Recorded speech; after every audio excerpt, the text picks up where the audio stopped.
Le GIEC, groupe intergouvernemental sur l'évolution du climat, c'est une structure qui ne date pas d'hier puisqu'elle a été créée en 1988 dans le cadre du programme des Nations Unies pour l'environnement.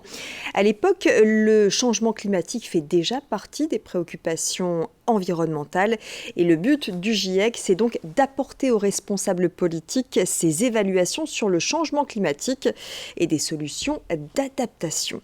Ce groupe est donc composé d'experts en la matière qui s'appuient sur des publications scientifiques reconnues par la communauté des chercheurs. Les 195 États membres de l'ONU participent à son financement de manière volontaire et régulièrement le GIEC publie ses conclusions. Le dernier en date, c'est celui de la semaine dernière et il concernait principalement l'épuisement des terres.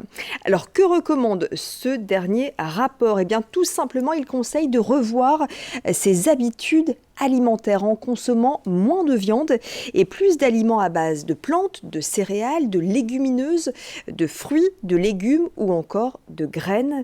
Notre consommation de viande et d'huile végétale aurait été multipliée par 2 depuis les années 60.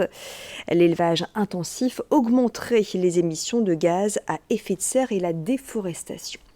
Autre recommandation, réduire le gaspillage alimentaire. 30% de la nourriture produite sur la Terre serait gâchée alors que 820 millions d'individus souffrent de malnutrition.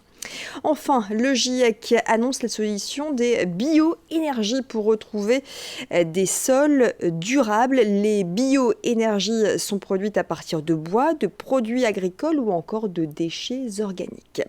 Des solutions qui seront peut-être évoquées lors du prochain sommet sur le climat de l'ONU. Ce sera à New York au mois de septembre.